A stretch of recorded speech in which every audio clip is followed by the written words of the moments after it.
The Game of Life and How to Play It by Florence Scovel Shinn. Chapter 1, The Game. Most people consider life a battle, but it is not a battle, it is a game. It is a game, however, which cannot be played successfully without the knowledge of spiritual law. And the Old and the New Testaments give the rules of the game with wonderful clearness. Jesus Christ taught that it was a great game of giving and receiving. Whatsoever a man soweth, that shall he also reap. This means that whatever man sends out in word or deed will return to him. What he gives, he will receive. If he gives hate, he will receive hate. If he gives love, he will receive love. If he gives criticism, he will receive criticism. If he lies, he will be lied to. If he cheats, he will be cheated. We are taught also that the imaging faculty plays a leading part in the game of life. Keep thy heart, or imagination, with all diligence, for out of it are the issues of life. Proverbs 4:23. This means that what man images, sooner or later externalizes in his affairs. I know of a man who feared a certain disease. It was a very rare disease and difficult to get, but he pictured it continually and read about it until it manifested in his body and he died, the victim of distorted imagination. So we see, to play successfully the game of life, we must train the imaging faculty. A person with an imaging faculty trained to image only good brings into his life every righteous desire of his heart. Health, wealth, love, friends, perfect self-expression, his highest ideals. The imagination has been called the scissors of the mind, and it is ever cutting, day by day, the pictures man sees there, and sooner or later he meets his own creations in his outer world. To train the imagination successfully, man must understand the workings of his mind. The Greeks said, "Know thyself." There are three departments of the mind: the subconscious, conscious, and superconscious. The subconscious is simply power without direction. It is like steam or electricity, and it does what it is directed to. It has no power of induction. Whatever man feels deeply or images clearly is impressed upon the subconscious mind and carried out in minutest detail. For example, a woman I know, when a child, always made believe she was a widow. She dressed up in black clothes and wore a long black veil, and people thought she was very clever and amusing. She grew up and married a man with whom she was deeply in love. In a short time he died, and she wore black and a sweeping veil for many years. The picture of herself as a widow was so impressed upon the subconscious mind, and in due time worked itself out regardless of the havoc created. The conscious mind has been called mortal or carnal mind. It is the human mind and sees life as it appears to be. It sees death, disaster, sickness, poverty, and limitation of every kind, and it impresses the subconscious. The superconscious mind is the God mind within each man and is the realm of perfect ideas.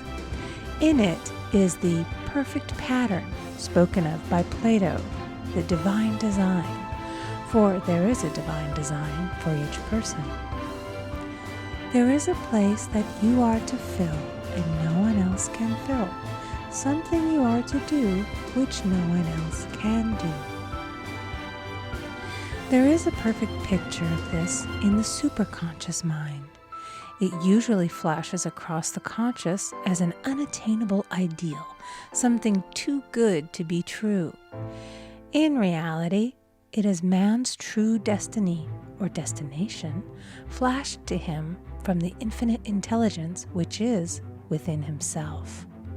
Many people, however, are in ignorance of their true destinies and are striving for things and situations which do not belong to them and would only bring failure and dissatisfaction if attained. For example, a woman came to me and asked me to speak the word that she would marry a certain man with whom she was very much in love. She called him A.B. I replied that this would be a violation of spiritual law, but that I would speak the word for the right man, the divine selection, the man who belonged to her by divine right. I added, if A.B. is the right man, you can't lose him, and if he isn't, you will receive his equivalent. She saw A.B. frequently, but no headway was made in their friendship. One evening she called and said, "Do you know, for the last week, A.B. hasn't seemed so wonderful to me." I replied, "Maybe he is not the divine selection. Another man may be the right one." Soon after that, she met another man who fell in love with her at once and who said she was his ideal. In fact, he said all the things that she had always wished A.B. would say to her. She remarked, it was quite uncanny. She soon returned to his love and lost all interest in A.B. This shows the law of substitution.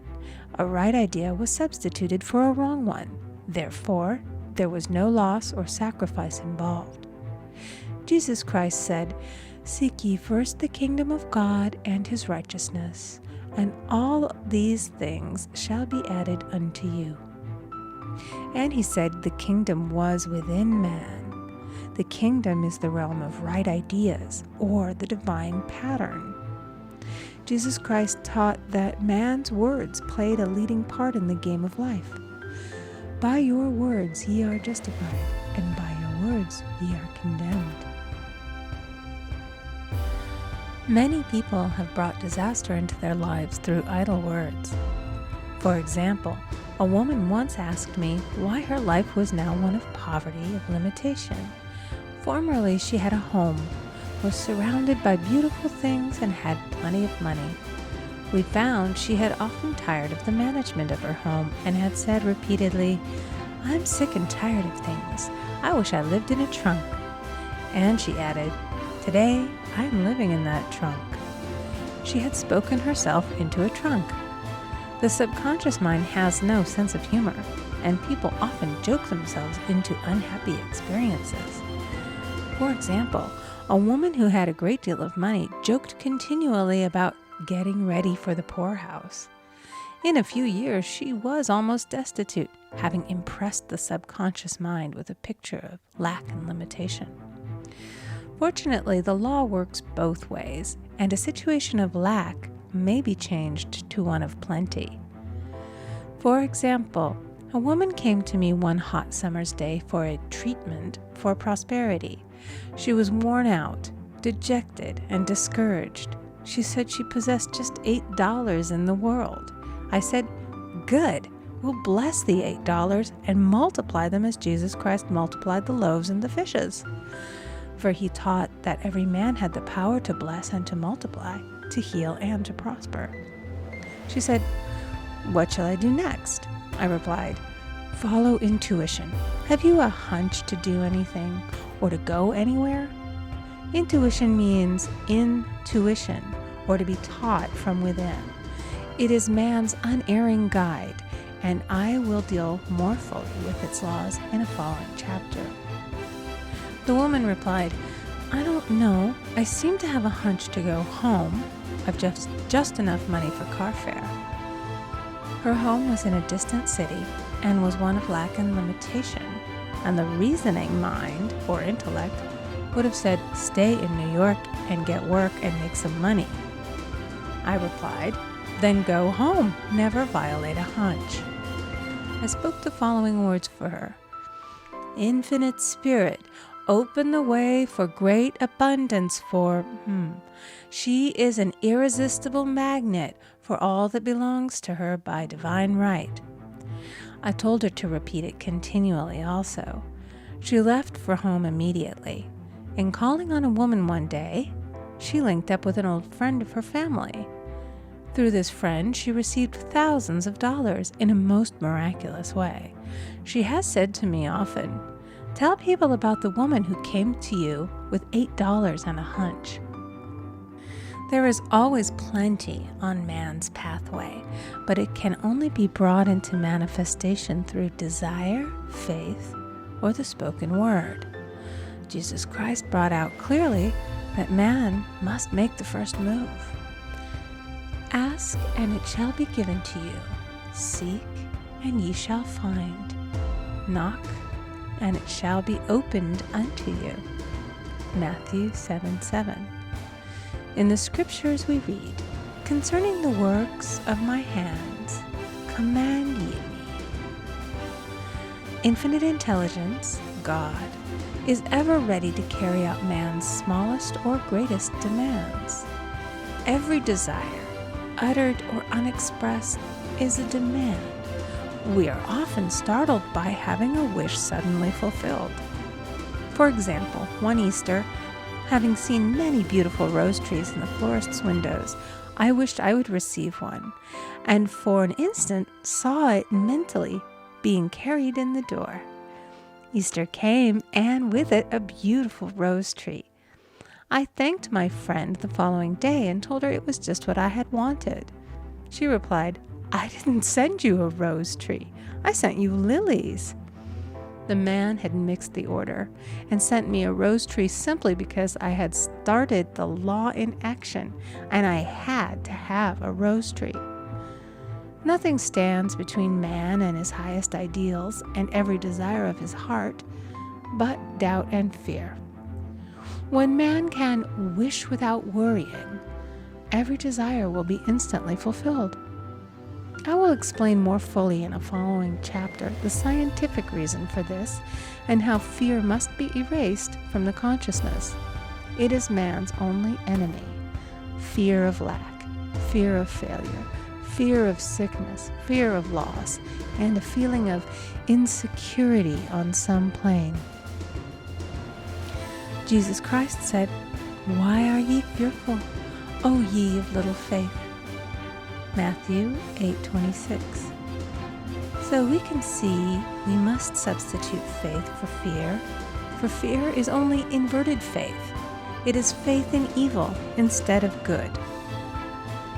The object of the game of life is to see clearly one's good and to obliterate all mental pictures of evil. This must be done by impressing the subconscious mind with a realization of good. A very brilliant man who has attained great success told me he had suddenly erased all fear from his consciousness by reading a sign which hung in a room. He saw printed in large letters this statement: "Why worry? It will probably never happen." These words were stamped indelibly upon his subconscious mind, and he now has a firm conviction that only good can come into his life, and therefore only good can manifest. In the following chapter, I will deal with the different methods of impressing the subconscious mind. It is man's faithful servant, but one must be careful to give it the right orders. Man has ever a silent listener at his side, his subconscious mind. Every thought, every word is impressed upon it and carried out in amazing detail. It is like a singer making a record on the sensitive disc of the phonographic plate. Every note and tone of the singer's voice is registered. If he coughs or hesitates, it is registered also. So let us break all the old bad records in the subconscious mind, the records of our lives which we do not wish to keep, and make new and beautiful ones. Speak these words aloud with power and conviction. I now smash and demolish by my spoken word every untrue record in my subconscious mind. They shall return to the dust heap of their native nothingness, for they came from my own vain imaginings. I now make my perfect records through the Christ within, the records of health, wealth, love, and perfect self-expression. This is the square of life, the game completed. In the following chapters, I will show how man can change his conditions by changing his words. Any man who does not know the power of the word is behind the times. Death and life are in the power of the tongue. Proverbs 18:21. End of chapter 1. Recording by Amy Conger.